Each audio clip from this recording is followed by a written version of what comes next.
Gaurko lehenengo elkarrizketan Jose Manuel Odriozola idazlea dugu hemen. Izan ere, Nora goaz euskalduntasun honekin liburua argitaratu du eta orkestera etorri da. Arratsaldeon, Jose Manuel. Arratsaldeon. Zer moduz? Ondo, esan beharko. Posten naiz. Bueno, zertan datza Nora goaz euskalduntasun honekin? Bueno, izenburuak ere zerbait adierazten du, alderdi hortatik. Nora goaz euskalduntasun honekin badirudi, gure ustez behintzat edo nire ustez, gaur egun nagusi den euskalduntasunak ez garamatzala esan dezagun euskararen normalizaziora edo euskaldunok nahi genukeen egoera soziolinguistiko batera. Urte asko daramazkigu, mende erdia baino gehiago, joan den mendearen erdialdea abiatu ziren ikastolen mugimenduak, beraz ereduak historia zaharra du, eta mila gauza egin dira, eta hala eta guztiz ere sortua dugun, eta ni batez ere ari naiz EAE-ko komunidadeaz, baina bueno, egia esan Nafarroa eta iparraldean sortu den euskalduntasun ere ez da hobea, nik esango nuko gainera okerragoa dela, beraz esan nahi dut, sortu dugu euskalduntasun euskalduntasun mota bat, baina euskalduntasun horrek badirudi ez duela funtzionatzen. Funtzionatzen du nahi baldin bada modu akademikoan, eskola bidezko, beraz D-ereduan funtzionatzen du, modu akademiko batean, baina gero erabilerarik ez dakarren transmisio bat izango litzateke. Orduan, euskalduntasun honek ez du bermatzen erabilerarik, eta orduan zer esango dugu, erabilera bermatzen ez duen euskalduntasuna ezin dugu ontzat jo, nik behintzat ez dut ontzat jotzen, eta alderdi hortatik euskaren normalizazio bideak ez ditut bide honean ikusten. Eguneroko bizitzan ez dela erabiltzen orduan. Bai, ez eguneroko bizitzan, eta esan nahi dut, eguneroko bizitzan euskara dituen funtzio informal lagunartekoetan ere ez da erabiltzen, baina gero ez da erabiltzen ere hainbat esparru formaletan, baditu bere esparru formalak, telebista hau bera izango litzake horren lekuko, baina esan nahi dut normalizazioak ez du bakarrik inplikatzen egunerokotasuna, alegia funtzio informalak edo lagunarteko funtzio horiek, baizik eta idatzizkoa ere esan nahi dut ere beharko genuke baita ere kultura hizkuntza potente bat, prensa adibidez, prensa euskaraz irakurri beharko genuke baldin eta normalizazio soziala baldin bada gure helburua, hori da ikusi beharrekoa, alegia, benetan normalizatu nahi dugun euskara eta kultura hizkuntza bezala ere geure ganatu nahi dugun informaziotik hasi eta gainerakoetan. Bueno, egunkari euskaldunak eta bar existitzen dira, hor ditugu? Bai, baditugu, alegia, euskarak jadanik bere ganatu ditu, batez ere EAE-en bere ganatu zituen koofiziala delako eta Nafarroako behar bada eskualde batzuten ere bain. Bere ganatu ditu, esan dezagun, esparru informal edo formal batzuk, ez duk esan duzun bezala, edabideak batez ere. Hezkuntzaz aparte eta gero administrazioan ere egiten dira hainbat gauza. Baina kontua da nola funtzionatzen duen gure euskalduntasunak esparru horietan. Modu hegemoniko batean, esan dezagun, esparru formalak esparru hegemonikoa direla normalean, ekonomia, edabideak, hezkuntza, eta baina gertaliteke hizkuntzaren estatus txarragaitik hizkuntza batek ez funtzionatzea modu hegemoniko kultural batean, edo modu nazional batean esan dezagun. Alegia, euskarak betetzen ditu neurri batean funtzio nazional batzuk, eta funtzio informal horiek lirateke, hezkuntza, edabideak eta baina gertatzen da hizkuntzaren estatus soziala ez dagoelako oso legitimatua, esan nahi dut, ez daukalako haindik ere prestigio sozialik behar lukeenik, eta orduan gertatzen da ez duela funtzionatzen erderak bezala, erderak telebistan bezala, erderak irratien bezala, erderak ekonomian bezala. Esan nahi dizut, orduan esparruiek bereganatu arren ere, esparruietan daukan zentzu nazionala oraindik ere ez dakit bereganatua daukan. Egia da, zuek lan handia egiten ari zeatela maila lokalean, baina hori oso ondo dago eta ezinbestekoa da, baina hizkuntza baten normalizazioak inplikatzen du baita ere besteak beste funtzio nazionalak edo espazio nazionalak edo behintzat nik esango nuke espazio hegemonikoa diren erabilera modu batzuk. Identitate mota ezberdinak ezberdintzen dituzu, ez? Nazionala, etnikoa, bai, barkatu. Bai. Eman nahi diozu, esan nahi bat hori, azkenean ez bakarrik erabileran, baizik eta gu euskaldun bezala jotzea hori zuzenean horrelako komunikabideetara, ez zergatik jo behar dugu erderazkoei ez, eta horretarako eskaintza hori existitu behar da. Lortu da mahai batean ez, baina oraindik ez da nahiko. Bai, horrengo liburu honetan etnia, etnikotasuna eta identitate etnokulturala eta etnodiglosikoa ere erabiltzen dut. Orain arte erabili gabe nengoen egia esan, erabiltzen batez ere diglosia, hizkuntza egora diglosikoak eta baita ere egora minorizatuak. Euskararen ere egora definitzeko termino horiek erabiltzen dituen.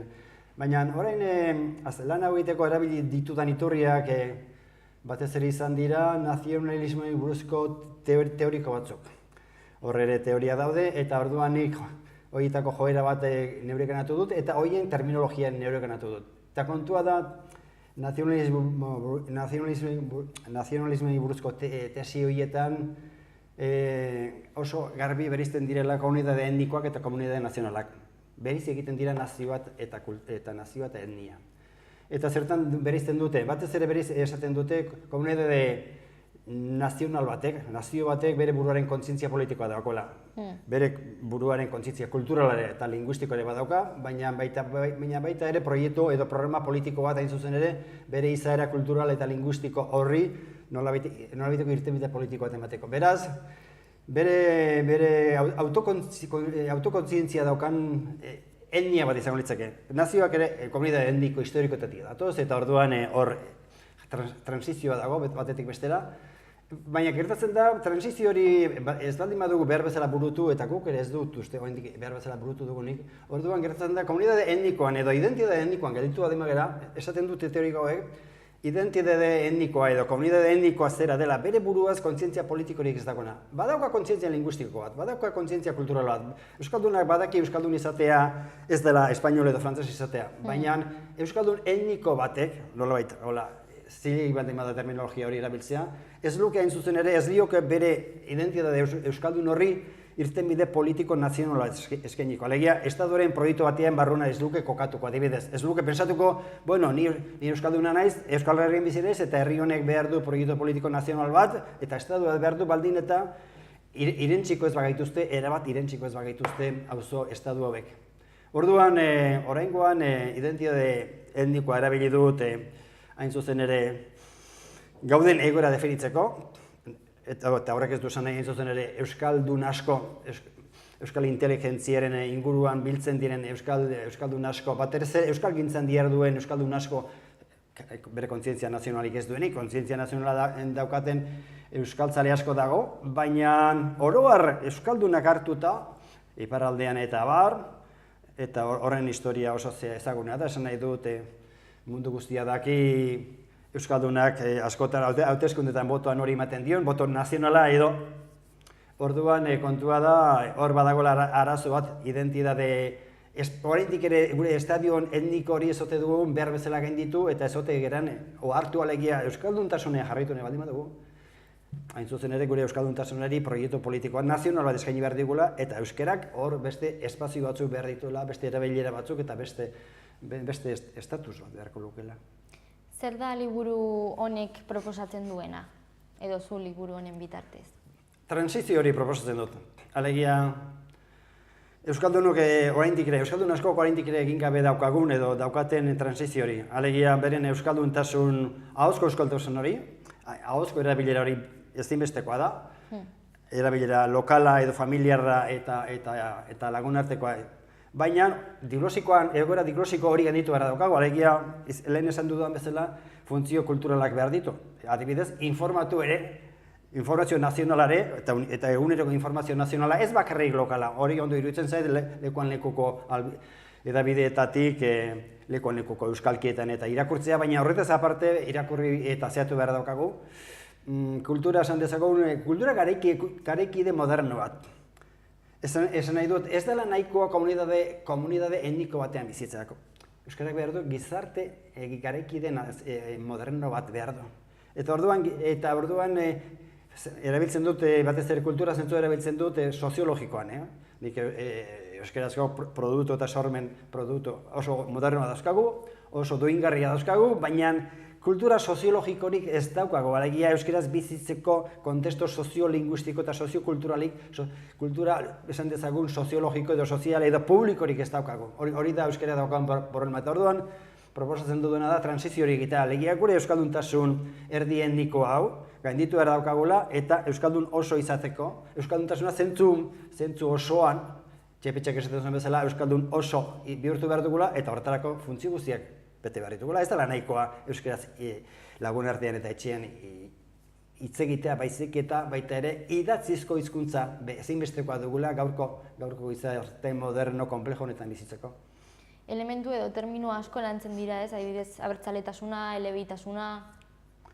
Bai, elebitasunarekin lotua dago izan dugu guzti hori. D-ereduak hainbeste urtetan lortu duen euskalduntasun mota zer da? Alegia, lehen esan dut, ez duela bermatzen erabilera.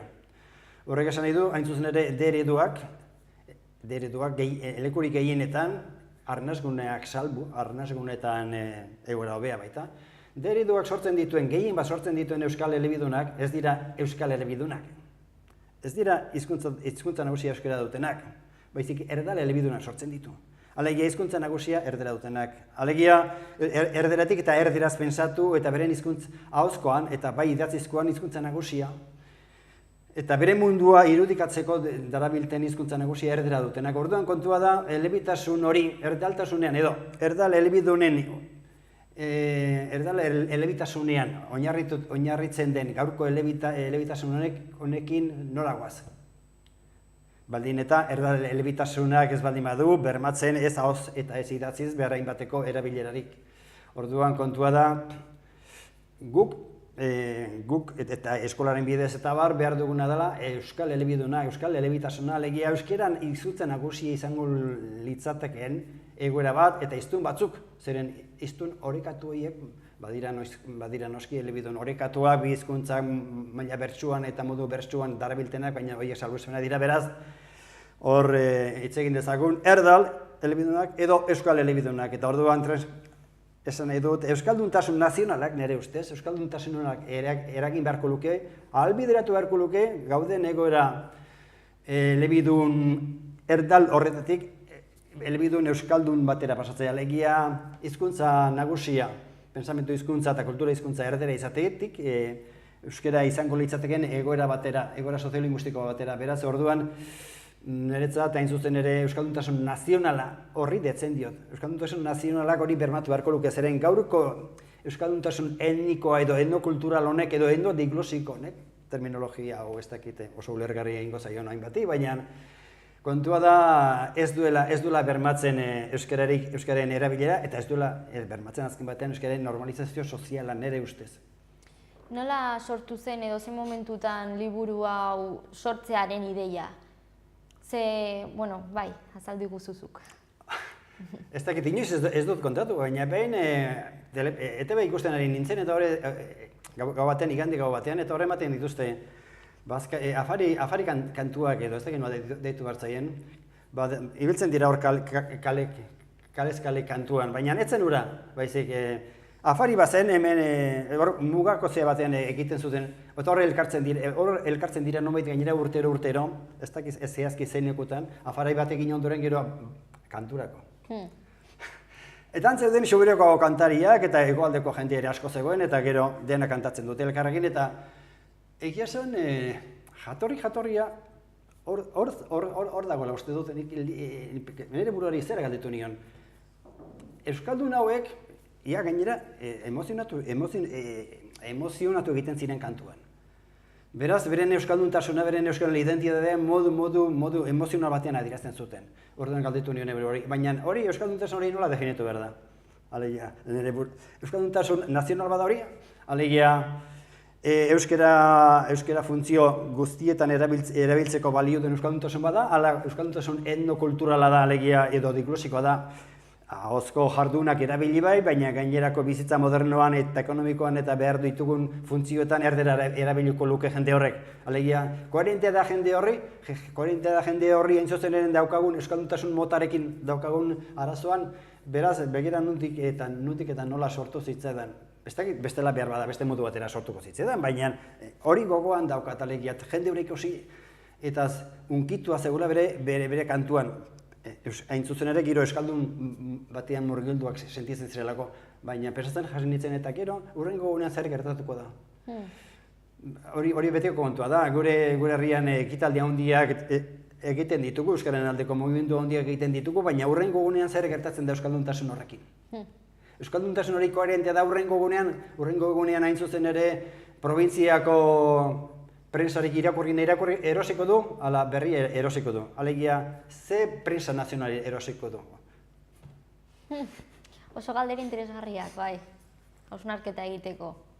Bueno, euskararen irakaskuntzan eman duzu bizitza eta hau ez da zure lehendabiziko liburua.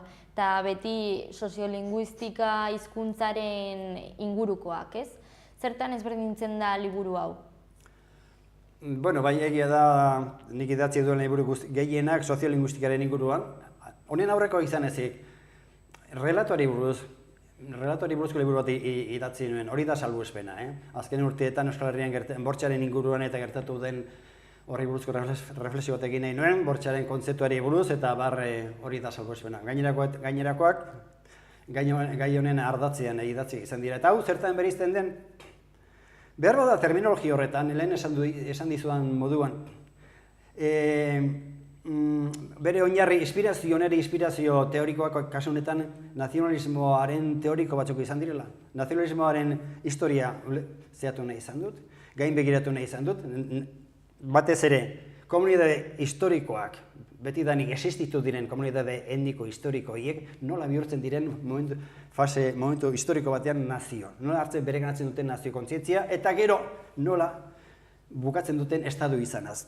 Hori gertatu zen Espainian, Gaztelarriakin eta baita ere Frantziakin. Alegia, hasiera batean, nazioak ez dira berezkoak eta estaduak zer esanik ez. Beraz orduan, bereizkuntza berbada horretan da, alegia, nazionalismoaren tesien argitan enfokatzen dut hau, eta marko teorikori neurri batean berria da. Eta orduan, transizio hori da nire marko teorikoa, eta hor kokatzen dut nire reflexioa. Alegia, hor kokatzen dut gure euskalduntasunaren gabeziak hor ikusi nituen, eta beraz alderdi horretatik esango nuke, teoriko, nazionalismoen inguruko teori horiek direla nire inspirazio iturri, eta horiek nabartzen dutela. Behar bada gaur orain egin dudan nire gogo eta soziolinguistikoa. Nola izan zen prestakuntza prozesua? Bueno, banekien hasieran nolako izan behar zuen. Hasieran, esan bezala, lehen kapitulua horretan baitatza.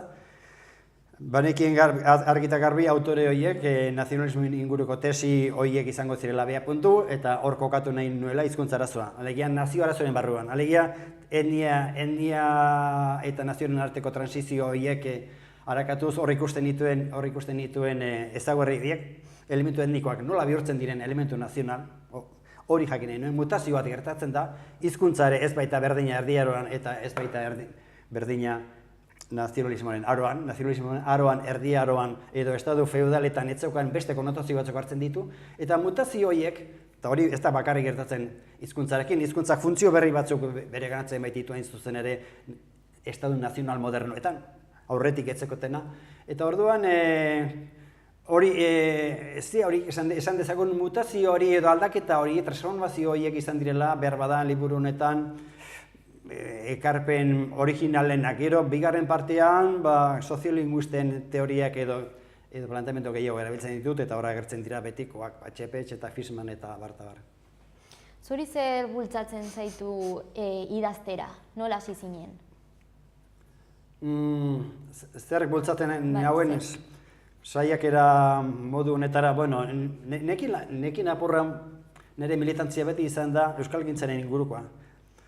Ibili nintzen baita ere alderdi abertzale txiki hoitako batean, baina gero konturatu nintzen nik zerbait egin banezaken euskalgintzan egin ezakela, eta euskalgintza hori abertzaletasunarekin nola uztartzen zen ikusi nahi nuen baita ere. Horregaitik daukat liburu bat idatzia euskaldunak eta abertzaleak eta euskera.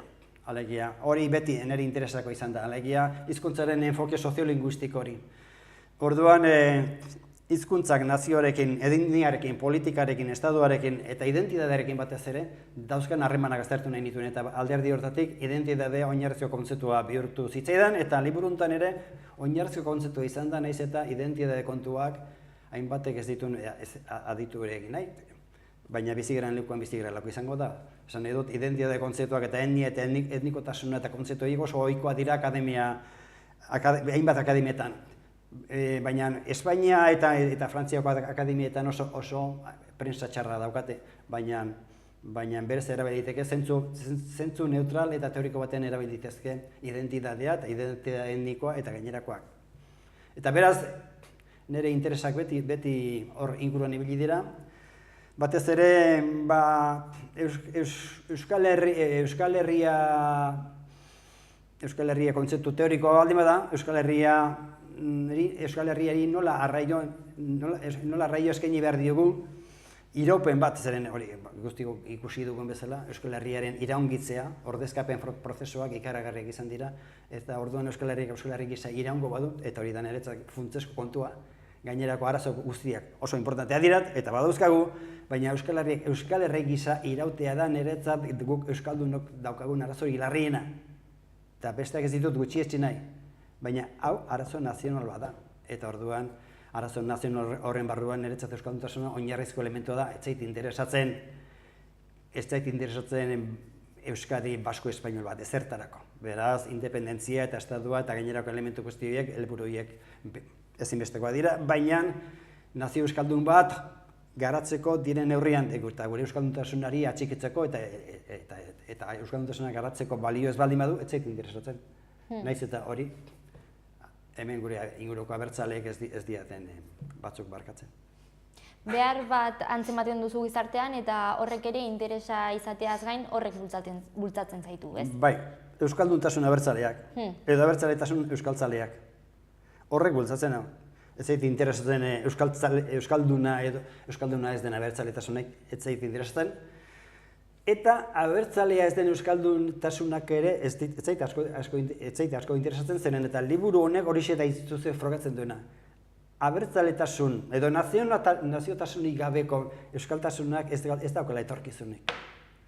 Eta hori frogatu nahi izan dut liburu honekin, batez ere hori frogatu nahi izan dut alegia dimensio nazional bat, dimensio politiko bat, itxasten ez baldin bat zaio hizkuntza politikari eta euskalgintzari, gureak daukan iraupena zera, da bai, iraun nolabait iraungo dugu gure euskalduntasun endokultural, ahozko jardun diglosiko honetan, ahoz erabiliko dugu, lagun artean erabiliko dugu, baina hortik aurrera alegia euskal gizarte moderno bat sortzeko gaitasunik, euskaraz funtzionatzen duen gizarte moderno garaikide bat eta kultura publikoa sortzeko almenik ez da sumatzen oraingo zen. Ez Nafarroan hemen eta ez da ere gure Euskadi santu horretan. Etorkizun latza ikusten duzu orduan? Bai, baina ni ez naiz etorkizun latza ikusten duena, esan nahi dut UNESCO den txostenak irakurri besterik ez dago. Eta UNESCO ez da materia susmagarria. Ni susmagarri izan daiteke batzuentzat, baina UNESCO den txostenak ez dira batera susmagarriak. Eta UNESCOak esaten du, eta munduan hizkuntza minorizatuak, alegia estadurik gabeko nazioen hizkuntzen egoera, ikusi besterik ez dago, zertan den, 15 egunean hizkuntza bat galtzen baldin bada, eta hain zuzen ere gure egoeraren logika horretan kokatzen da. Noski, egoera horretan, Katalunia bezalako nazioak egoera honean daude, baina naziorik gehienak oso egoera txarrean daude. Bretaña oso gaizki dago, Galizia ere ez dago oso ondo, eta Gales ondo dago, eta garai bateko Okzitania ondo dago. Esan nahi dute, joan, desagertzen eta desagertzear dauden nazio hizkuntza dauzkagu, eta hemen inguruko batzuk aipatzearen, zeren munduan 6.000 hizkuntza baldin badaude, eta 6.000 hizkuntza bitatik gehiena desagertzeko zorian baldin badaude, UNESCOren txostenen arabera, beraz, esan nahi dut, gu ez gaude hortik aparte, gu ez gaude dinamika soziolinguistiko asimilatzaile global horretatik aparte. Eta gainera daukagu hemen espainolismoa. Eta espainolismoa da, euskalduntasunaren etxairik handinetakoa, eta han, zer dagoate bestaldean, frantzeskeria, ez dakit nola ditu behar zaion, hemengo espainolismoari, holako zerbait. Nondik hasi beharko ginateke gauzak aldatzeko? Nire planteamentua da oinarrezko arazotan huts egiten dugula. Euskalgintzan mila gauza daude, orain bertan ere ez dakitzen batek hemen dauden eta oso ondo egin behar dira gauza horiek, baina zenbatetik noiztik ari gera hainbat gauza egiten esan dut, Joan den Mendearen erdialdetik, ikastolen momentuak abiatu zirenetik zenbat gauza egin diran euskaren aldemen. Ikaragarri, itzelak egin dira. Eta oraindik nire desinen arabera, euskalduntasun etnokulturalean edo gabiltza, alegia euskarak ez dako oraindik ere nazio funtzioa betetzen dituen olako esan dezagun egoera bat. Eta orduan kontua da oinarrezko, esaten oinarrezko gauzetan huts egiten dugu. Ez baldin bakera gauza, euskal elebidunak sortzeko, ereduaren bidez, eskolaren bidez, eta gainerako esparruetan euskara normalizatuz, ez dago senyora, esan nahi dut, zuk iztunak, sortzen ari diren iztunak, eta eredua bakarrik aipatzen dut, ez duelako besteak ez ditutelako aipatu ere egin nahi, ereduak berak ez baldin badu euskal elebidunak sortzeko modurik, gaitasunik erakusten gaurko testuinguru soziolinguistiko honetan, hor huts egiten duzu. Esan nahi dut, iztunek behar ditugu euskaraz bizitzeko, iztun egokiak, gaitasun komunikatiboa dutenak, erreztasuna dutenak, ahoz, eta idatziz ere bai, bestela hor geratuko gineak betiko diglosia. Orduan, niretzat fundamentala da,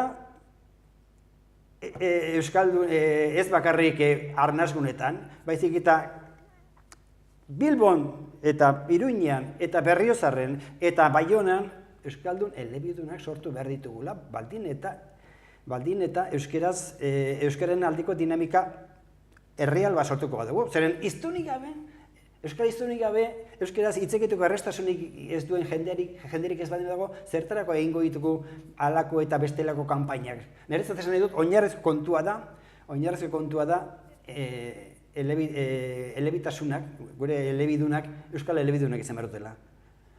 Elebidun orekatuak ere hor daude, baina batez ere euskal elebidunak. Alegia euskara nagusi edo duten, zeren horiek dutelako besteak beste, horiek direlako euskaltzaleak. Zeren euskaltzaletasunak motivazio ditu, eta motivazioaren oinarrian hain zuzen ere, bere atxikimenduaren oinarrian dago, euskaraz, erderaz bestean ondo, edo hobeto hitz egiten duela, eta gero gainera, badaukala baita ere atxikimendu emozional bat hizkuntza horrekiko. Alegia, esan dezagon, kontzientzia ideologiko bat, edo kontzientzia identitate bat, badaukala, eta beraz, niretzat hiztun egokiak sortzean datza.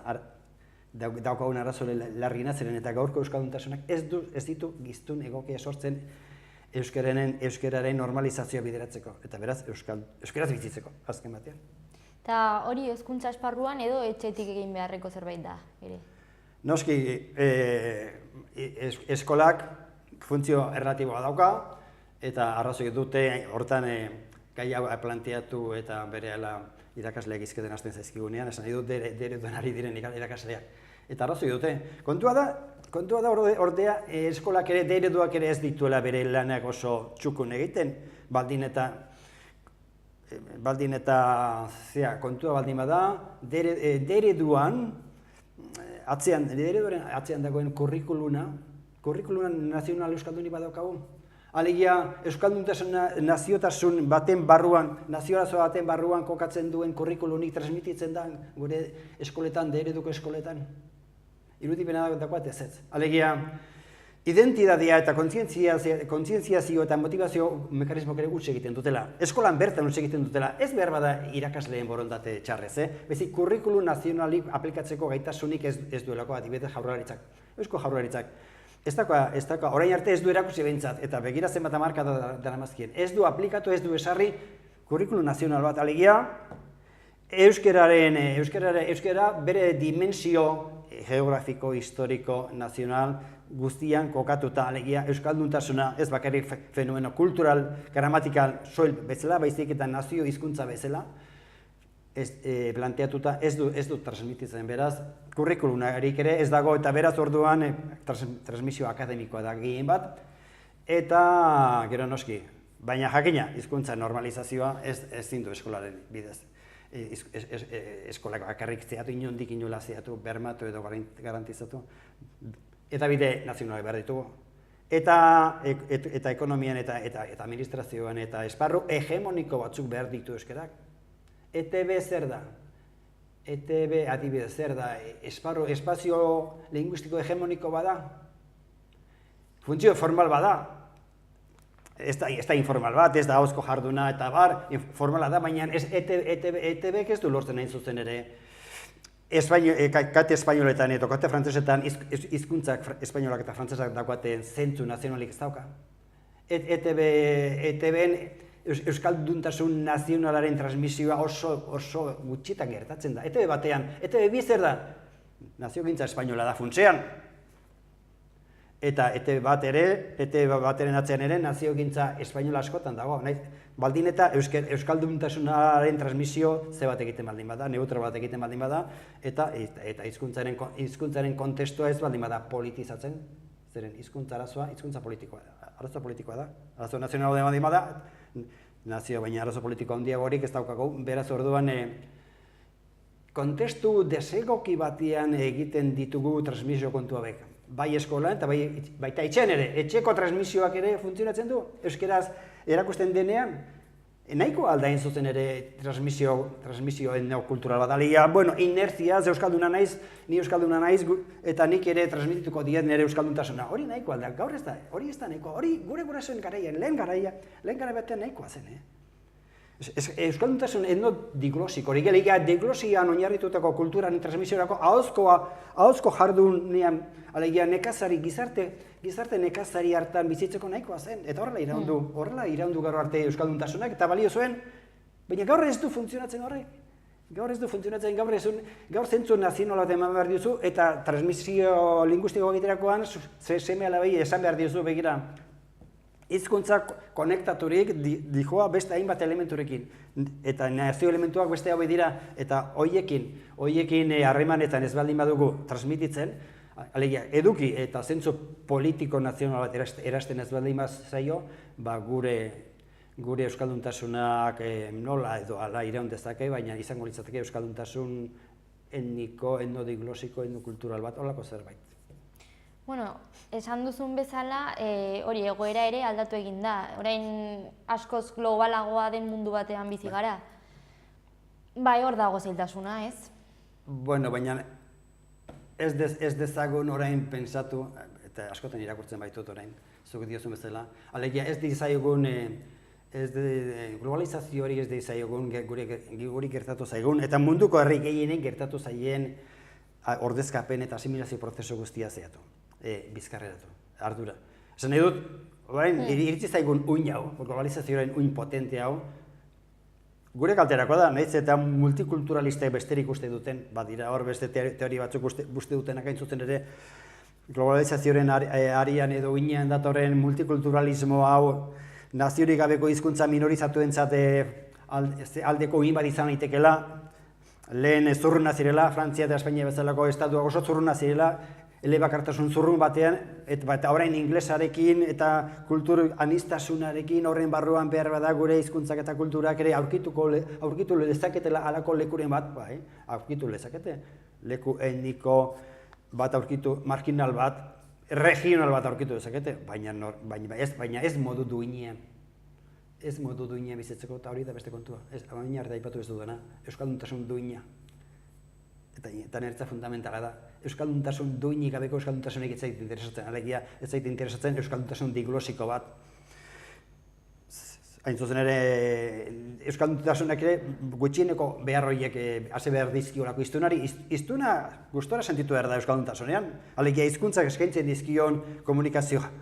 Zeatan, etengabe espainolera jo behar baldin badu, eta etengabe inglesera jo behar baldin badu bere bizitza antolatzeko, euskalduntasun hori marginal bat, besterik ez da, eta bueno, zure galdera erantzunaz, globalizazioa ez dator gure alde, ez dator hizkuntza minorizatu eta naziorik gabeko, estadurik gabeko nazioen alde, baizik eta kontra, eta estadu totalitarioa hauekin, alegia, nik estadu etnozida erabili izan dut, Frantzia eta Espainia bezalako estaduak zehatzeko, hizkuntzak hiltzeko programa politiko bat aplikatu dutelako, eta Frantziak zer esanik ez, eta gainera ondo atera zaio. Eta Espainia aleindu da, baina ez ditut denak desegin oraindik, behintzat hor dauka Katalunia. Kontua da orduan, globalizazioa ere logika ordezkatzaile asimilatzailearen hildoan datorrela. Bere hizkuntza, bere kultura eta bere identitatea zeren ingelesa ez da hizkuntza neutrala. Ingelesa ez da hizkuntza neutrala. Egia da, gure hizkuntza esaiak izan dira frantsesa eta espainola. Nazio horiek irentzi nahi izan gaituztelako, baina ingelesa ere ez da hizkuntza neutrala. Ingelesak ere bere kontestu bat, bere erreferentziei kultural, sozial, ekonomiko eta komunikatiboak esartzen dizkigu. Beraz, bide batez esan da. Ez dagoela hizkuntza neutralik gaurko munduan.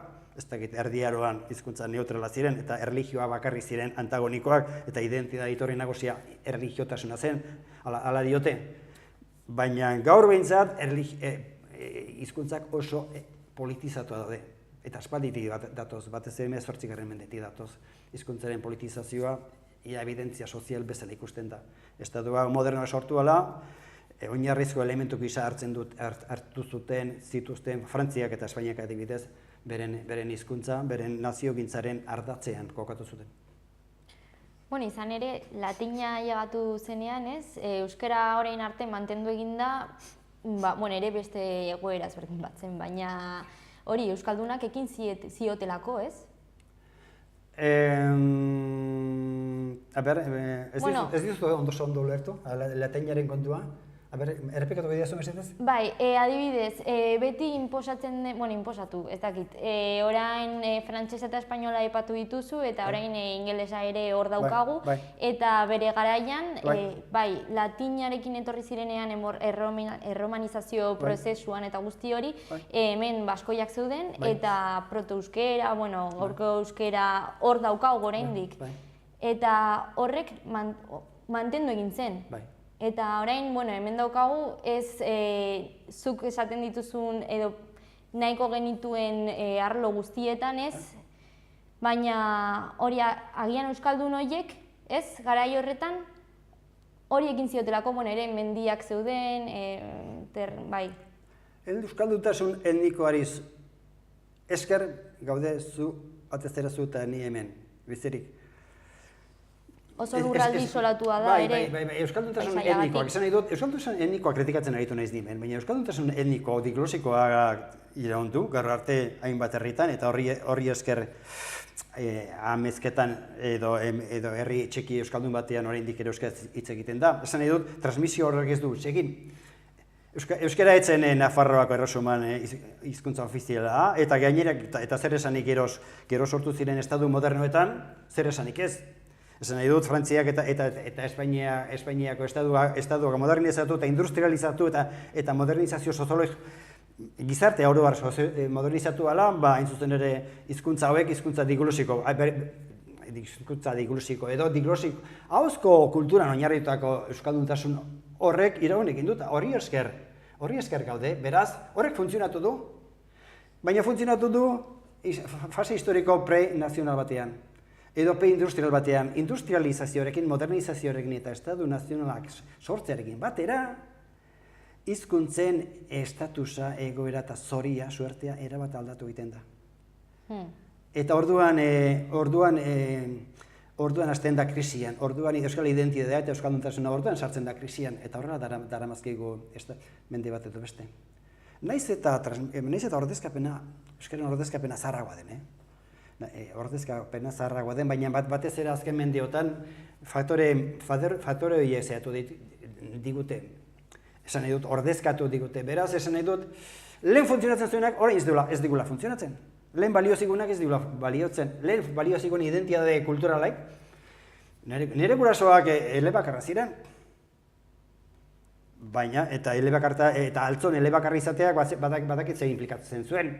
Hain zuzerenen, basarritar izan behar zen, zenuen baldin eta Tolosara jetxi eta industriaren munduan eta gainerak eta modernizazioak zekarren uinean sartu nahi baldin bat zuen erdera ikasi behar zen. Beraz, esan nahi dut, euskaldun diglosiko haiek, diglosikontasunak gutxi gora, banaka ezarian bazterketa soziala segregazio soziala zekarren eta basarrizuluan geratzea implikatzen zuen. Basarrizulutik ateratzen baldin bazinen industriaren eta ekonomia garapenaren mundura, horrek frantsesa eta espainola ikastea behartzen zintuen. Beraz, dena dela, lehen funtzionatzen zuen euskalduntasun identitate horrek funtzionatzen zuen, baina orain ez da nahikoa. Orain behar dugu hain zuzen ere frantsesak eta espainolak dituzten funtzio guztiak beteko lituzken hizkuntza bat. Eta batez ere funtzio hegemoniko batzuk, hegemoniatik dator prestigioa. Hizkuntza esaten dugu, hizkuntzak erakarri baitu. Euskarak erakargarri izan behar omen du. Hizkuntzak ez dira erakargarriak, berez. Hizkuntzak dira erakargarriak baldin eta hiztunen boterea halakoa baldin bada. Bordiu soziologak esaten du, hizkuntzaren erakarpena hiztunen boterean datzela. Hiztunak boteretsua baldin badira, hizkuntza boteretsua izango da eta erakargarria izango da.